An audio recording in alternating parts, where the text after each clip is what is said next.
Hello and welcome to React Native Radio. I'm your host, Nader Davitt. Today on our panel, we have Mike Grabowski. Hello, everyone. And our special guest today is Radek Pietruszewski. And I mispronounced his last name, but maybe he can do better. Welcome to the show, Radek. Hi. Thanks very much for inviting me. Yeah, it's Pietruszewski, but that's really, really close. It's much better than most attempts. Okay, cool.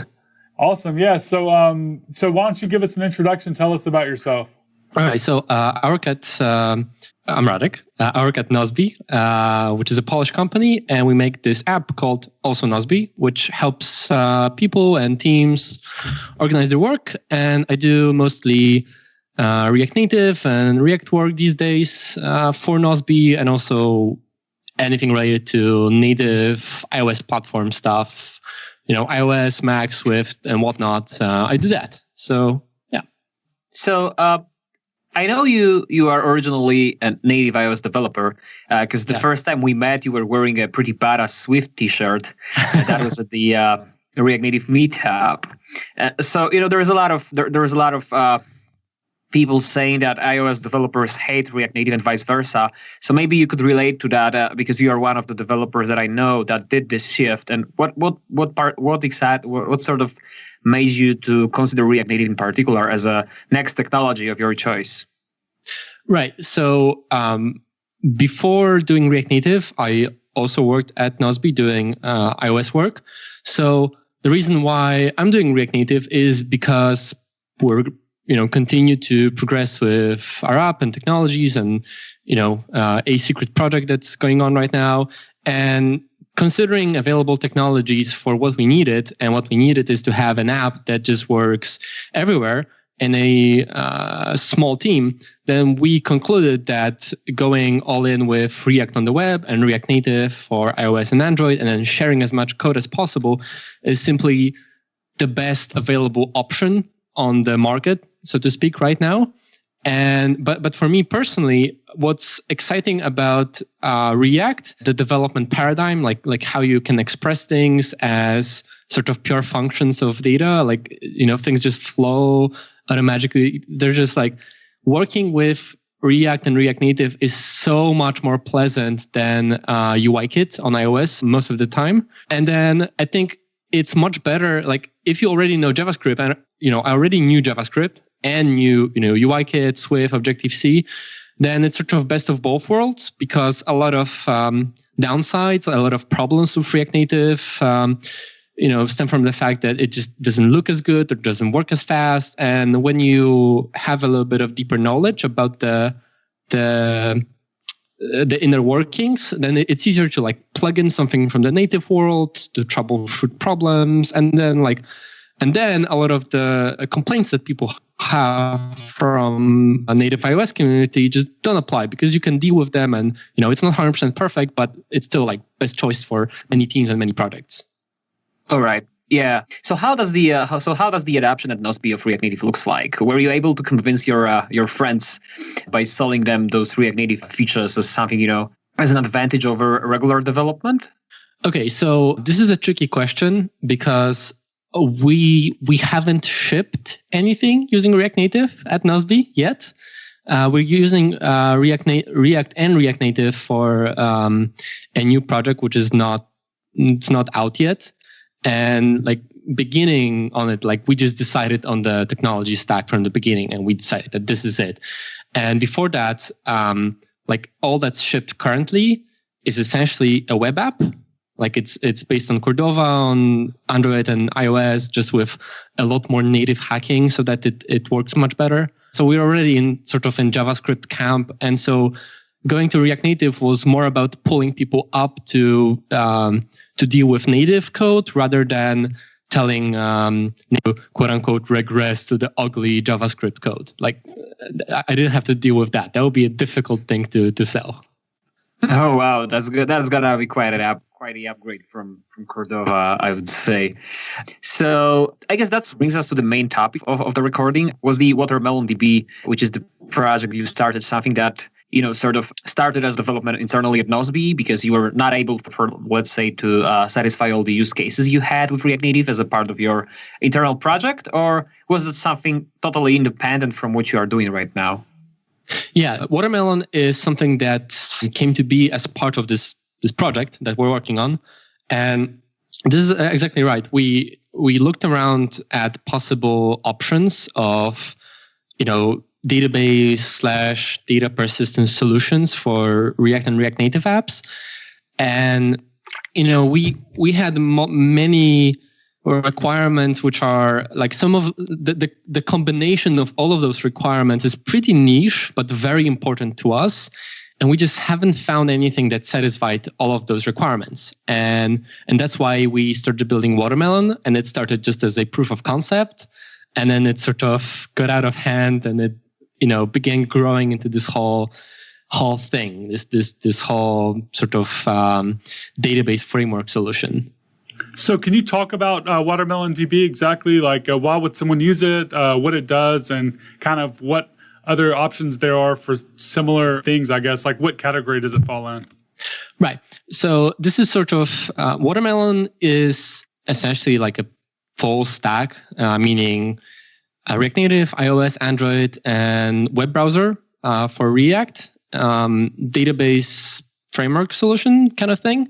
So it does a couple of things. Like one thing we need is a local database that works offline. That's a thing we need.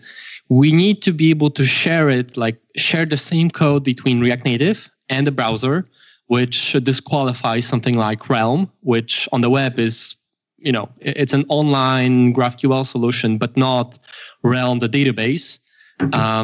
It has to scale to relatively, big sizes for a mobile app. So tens of thousands of records, 20, 50, 100 megabyte databases.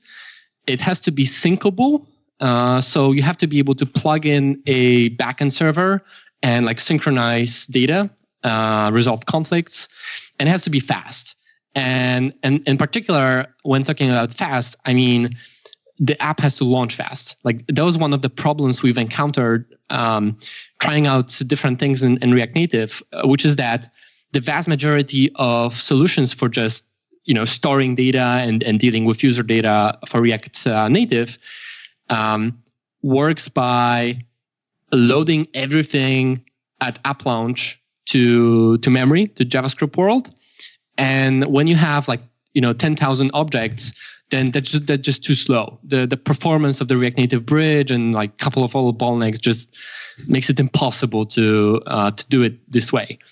You have to be able to load everything lazily when you need it, so that even when you have a lot of data in your app, so think when you have a to-do app, like in an app like Nozbe, you might have dozens of projects, and in each one of them you can have dozens of tasks, and in each one of them you can have dozens of comments, and that's 10,000 objects already, right? But on one screen, you might only need 40 pieces of data. So you only need to load that. And then how do you do that? So one solution that I often see people do in React and React Native is to use, an object store that they use for state management. So Redux, MobX, something like that. And then add a persistence adapter to just dump everything to disk and load it at launch. And again, that's not fast enough. Some people in React Native just going to use async storage, but that doesn't scale. It's very limited, and it's not a database.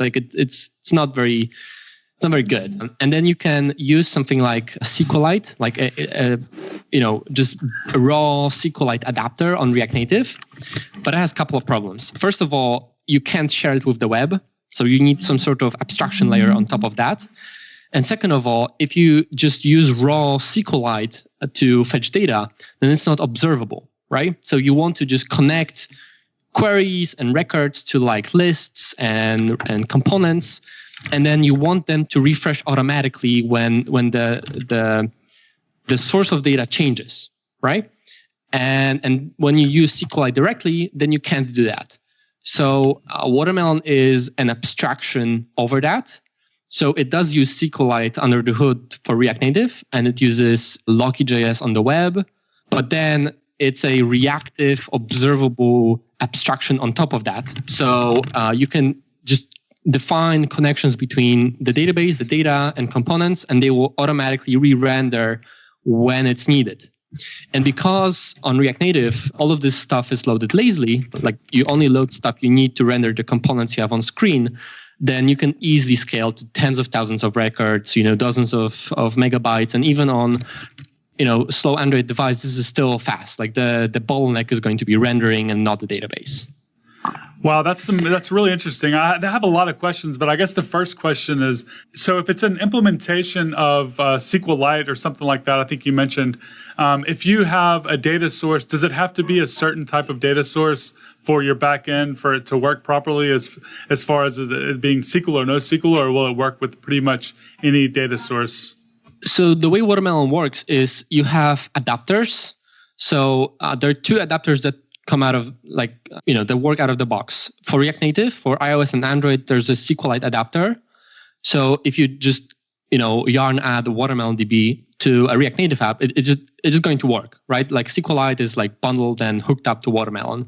And on the web, like there's another adapter for the web, and that's going to work too. But you could conceivably hook up any underlying sort of raw database underneath Watermelon. There's like an adapter interface, and if you can find the record by ID, if you can create, update, delete, and if you can query and sort of change Watermelon's query format to whatever you need, then you can plug in anything. And since it's asynchronous, like you could do some pretty crazy things in principle. You could connect it to remote some remote source even, though I wouldn't recommend that. Like you could do anything with it. So how's the adapter interface designed in particular? What I'm really interested to understand is the reactiveness of the WatermelonDB, because I just had a quick look at the project's README where it says that whenever the update happens in any other instance of the app, you will get the update immediately. So, like, I'm not aware of SQLite being sort of reactive or having a update mechanism. So, I just like to understand, like, how does the reactive layer is implemented on top of the database engine? So that, let's say, if I have a file source or remote source, how would I deliver those updates? And whether it's efficient, or what's the cost overall of that update for the network? All right. So there's a couple of things here. There's observability and there's syncability. So observability is how you plug in data into components, and the components in React just re-render automatically when the data changes. But this is observing the local database, the Watermelon copy of whatever you have in the app. So it's not like it observes some different copy of the app. That's another thing. So for observability, like when you have your app, notice that like all changes, all writes to the database will come from JavaScript. So if you have a to-do app, right, and you add a task, then it might require like multiple changes to occur in the app. Like you might need to re-render the list, you might need to re-render some counters, like you might need to render a lot of things, and that will happen automatically. But because the changes originate from JavaScript, Watermelon can just figure out which queries depend on this change that you're just making. So all of the observability is in the JavaScript realm. And so the adapter interface is purely imperative. It's not reactive. The Watermelon API is the reactive layer on top of that. And that's sort of how it works. And because the figuring out of the queries that need to update and the components that need to update happen like directly, like when you change something, then it's the overhead of that is pretty small. Like I haven't measured the exact numbers, but it's not a big deal. And then as far as synchronizing multiple instances, then that's something that needs a little bit more work to document exactly how to plug into the synchronization part. But Watermelon tracks changes to objects that you make. So when you add an object or change it or delete it, Watermelon will track which records were changed how. And then you can plug in like arbitrary sync engine. You can just plug in your own web server, whatever it is, and just, pull from Watermelon, hey, here's the changes that occurred. You can push them to the server so that you update the source of truth in the server, and you can pull the changes from the server and apply it to the local copy. And yeah, that part needs documenting. So my bad, like this is still, this just been open sourced a couple of weeks ago. But yeah. All right. Thanks for this explanation. So following this further a bit more, how's that implemented on the JavaScript side? Like, let's say I have 5 components and each of them is subscribing to like a value in my database, and that value changes over time. So is the update optimized in any way? Like you batch them and render from the top only once, or will the rendering happen like once for each of the components? How's that implemented under the hood? Okay, so you're asking about how components update when the data changes, correct? Yeah. Mm-hmm, exactly. Okay.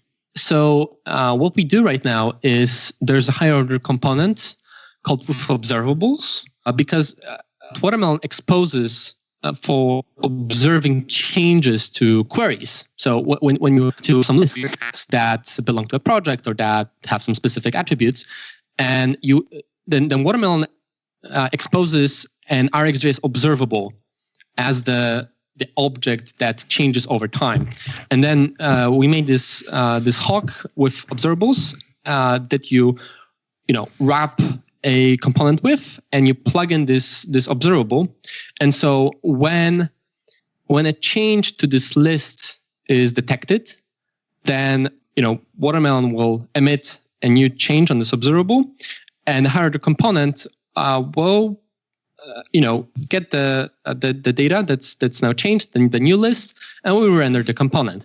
And for re-rendering like one piece of data, so you have a task component, for example, and you just want to observe changes to this task, then you just, again, observe the task record directly, plug it into the component with a higher component, and when a change occurs, the higher component injects the prop with the new version of the record to re-render.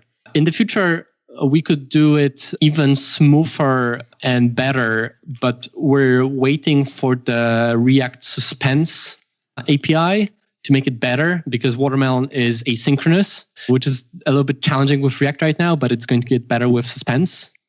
All right. Thank you very much for explaining this. So I'm kind of curious, is the implementation restrictive to something like using GraphQL? Because I know a lot of people are working with GraphQL these days, and I know with mobile in general, offline seems to be a really important thing for certain applications. Does this work with GraphQL? Right. So we don't there's nothing specific to GraphQL or anything like that in Watermelon. We don't use GraphQL at Nozbe. And so in terms of how you use Watermelon on the local side, there's nothing there. And in terms of having a backend for the data and pulling data from it, then it doesn't matter. Watermelon is about synchronizing the whole database. That's the sort of use case it's built for. It's not about pulling data online and just caching bits of it. It's about having a full local database. So for synchronization, you really don't need a querying language like GraphQL, because you really just need to be able to pull with one endpoint a list of changes and push the list of local changes back to the server to synchronize them. And the way you implement it is out of Watermelon doesn't care. Watermelon is a local database only. And again, with a tiny bit better documentation, it just exposes an API to plug in whatever way of synchronizing you prefer. Okay, that makes sense. So when you're sending data, I guess, to your data source, is WatermelonDB basically like the intermediate layer, or do you send a so for instance, you make a post to your API. Do you send the data to Watermelon and then Watermelon sends it to the database, or do you have to make two requests or two API calls for this to actually happen? Right. So Watermelon is the API layer that you use for all communications with the data. That's just your local database, right? So when using Watermelon, you're not going to pull data directly from the underlying database like SQLite. Like Watermelon is an abstraction layer on top of that. So when you synchronize, you just use a Watermelon API call to get the data, and it goes over the JavaScript to native bridge. But that's really just an implementation detail. Like when you use Watermelon, you just use Watermelon APIs to get the data. You push it to the server, whatever way you want. When you want to synchronize data from the server, you get the data and you make a batch call to insert all of the changes to Watermelon. So as far as the offline piece is concerned, we've at AWS we built an offline library for GraphQL specifically, and it's been really interesting working with it because we have it working on the web and also on React Native, and we've noticed that we've run into a lot of issues with Android as far as memory consumption and just performance in general. I'm just kind of curious as far as like when you all implemented this, like what technical difficulties were the hardest things to kind of overcome? Definitely performance. So this is challenging in React Native in general, right? So that's one of the reasons why the primary reason the Watermelon exists is for performance, that we can't like pull everything at launch. And so everything is lazy loaded, but then there's a ton of other sort of performance tricks to avoid doing recomputations and to do things more efficiently and really just optimize for just performance quirks of React Native. And Android has been a little challenging too. The biggest challenge in terms of performance is the bridge. Like that's really the big thing. And this is getting better soon-ish in React Native. So I'm really excited about that because that's, especially on Android, that's the biggest bottleneck. It's the bridge. So that's one thing. And as for just the implementation of Watermelon, one of the challenges is that it's all asynchronous. It's all async APIs. So you're really going to use that with async await APIs to make it nice to use. And asynchronicity makes things really weird and interesting when you talk about databases, because you have to ensure that everything is consistent, that when you make multiple changes to the database, that they happen at the same time, that you don't have multiple sort of pieces of your code trying to modify different things at the same time. So there's been a bunch of just engineering and testing and figuring things out to make sure that we can be fully asynchronous, which makes a lot of which is necessary for React Native because of the way Bridge works, and which is very gives a lot of opportunities in terms of optimizations, because on the web we can we can push the whole database processing to a web worker, and just makes a lot of potential things possible.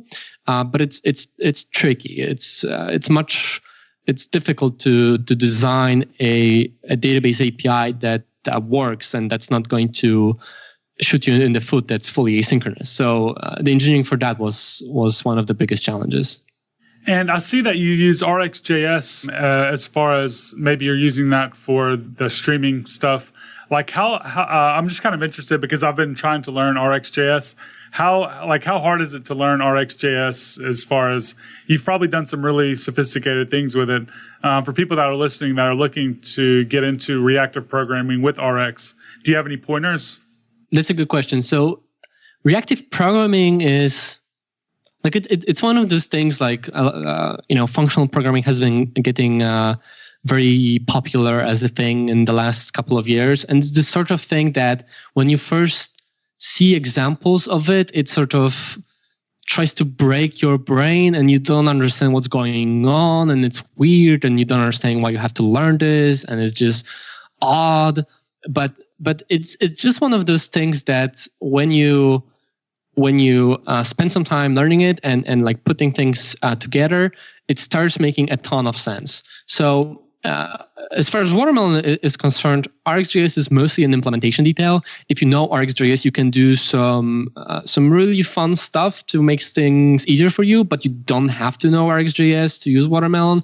But if you'd like to learn it, then I wish I had specific links to it, but definitely look up marble diagrams. There's a lot of websites that try to explain how Rx works in terms of these marble diagrams, which is a really good way of visualizing flows of data over time or changes of data over time. And observables are very useful for when you have like very asynchronous things, when you have like multiple streams of data that change over time. And an observable is just a very good way of encapsulating that. When you have a synchronous architecture of whatever complex thing you're building, then you don't really have to care. But when you have something that's non-trivial, that changes over time, and when you have like different transformations of that async data over time, then when you try to just like pull data using promises and then like callbacks to do some transformations and stuff, you're just going to go into a big spaghetti code that you can't figure out.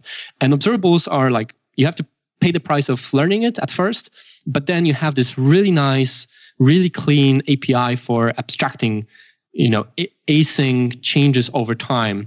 And you can do very complex things that are simple and easy to figure out once you've learned the basics. So definitely you look up marble diagrams, and there's some really good tutorials to familiarize yourselves with the basic concepts. So for people that would like to get started playing around with this, maybe using it, can you give a couple of good use cases, and then B, like where they would go to learn how to use it? Maybe the GitHub repo or something. Yeah, sure. So as for use cases, Watermelon is going to be great if you build something that has to work offline, that you synchronize, that you scale to larger sizes, and like especially if you want to synchronize between React Native and the browser, then you might not have that many great options. For React Native only, Realm would be something of a competitor to Watermelon. But if you want React Native and web, Watermelon is one of few reasonable options. And then with the other requirements, and as far as I know, that's the only one. And like really, if you're building an app that has that deals with user data, like a couple of examples I've given on the React Native EU presentation, where like if you have an app for managing, I don't know, like a list of articles you want to read, or something like a to-do app, a project management app, some sort of financial management app, or a notes app, like when you have user data and there might be a lot of it and it has to work offline, then you need a database, and Watermelon might be a good fit for you. And the details for that are on github.com/nosby/WatermelonDB. And there's the documentation for it, the guide on how to get started, and a tiny, like very oversimplified demo project. And so you can check it out there. Is there anything else you wanted to discuss before we wrap it up and jump to the picks? No, maybe I shouldn't go into that rabbit hole, but I really wish more people were really sharing code between React Native and React. Like when embarking on this project we're working on, we felt like, it's called React and React Native. It's so similar. So like surely there's a lot of people, a lot of companies that build apps that share component level code between the two platforms. But it turns out very few people do. And when you want to make an app that shares between iOS, Android, and the web, and they're not completely different apps, it's the web app is a full app, not just a toy app, then there will be some challenges. And Watermelon is one of the products of those challenges. Like we couldn't figure it out any other way. We had to build this, and there's a couple of other things we're going to open source that we also had to do along the way to make this possible.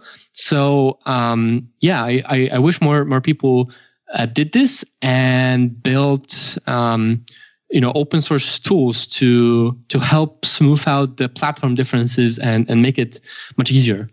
Yeah, it's always a very popular discussion and topic as far as like React and React Native goes. But you're right, there is the ecosystem that's there right now it's there, but it's not very good.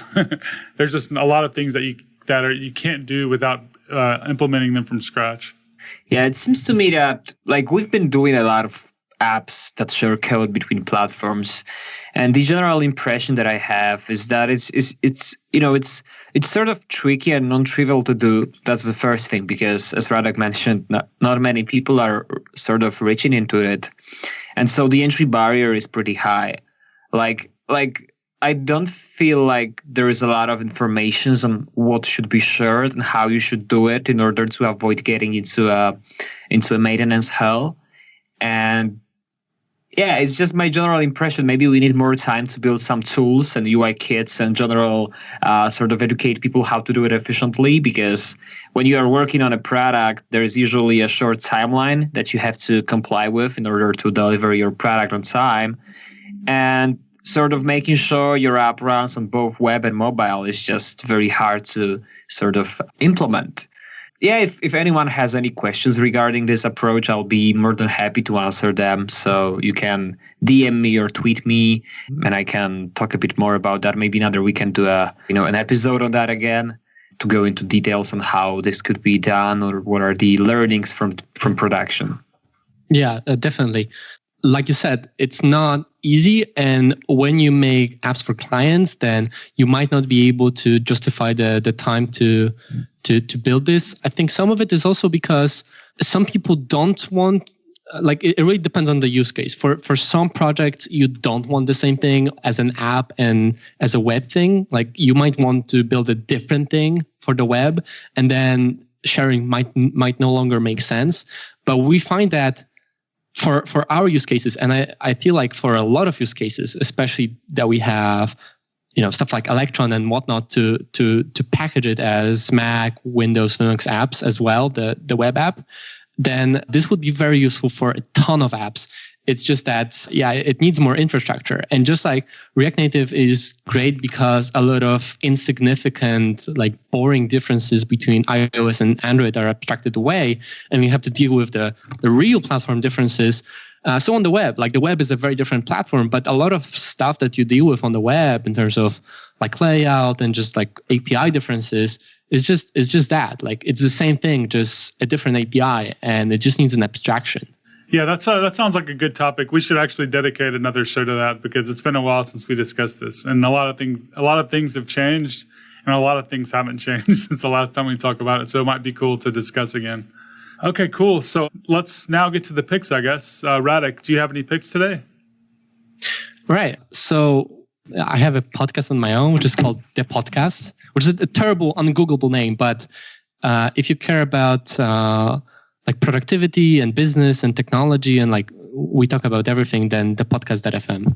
Okay, can you spell that? Because I'm not sure if you're saying, is it The Podcast or D Podcast?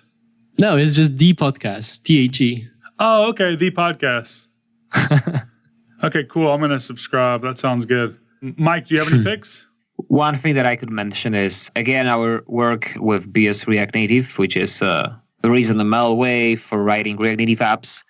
But I'm pretty sure I've already picked that one last week. So rather than that, I don't feel like I have any more updates. I should probably get more prepared for the picks next time.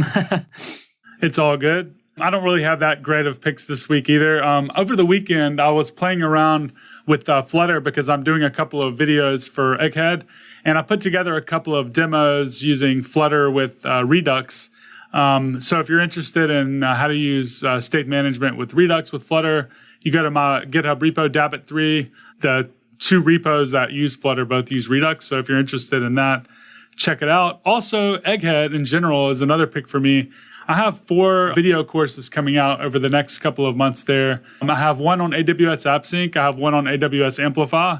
I have one on Flutter, and then I have one on Flutter with Redux. So keep an eye out for those. And Egghead seems to be a pretty cool place to not only learn stuff, but also if you want to make a little money on the side, create some videos, put them up there. You can get a little bit of side income if you choose the paid option. I think also if you don't choose the paid option, you still make some money, but I'm not sure because I'm still kind of new there. So, all right, cool. Well, that wraps up this episode. Radek, thanks for joining us today and taking the time out of your schedule to come hang out. Thank you so much again for inviting me. All right, well, that wraps up this episode. Thanks for listening, and we'll see everyone next week.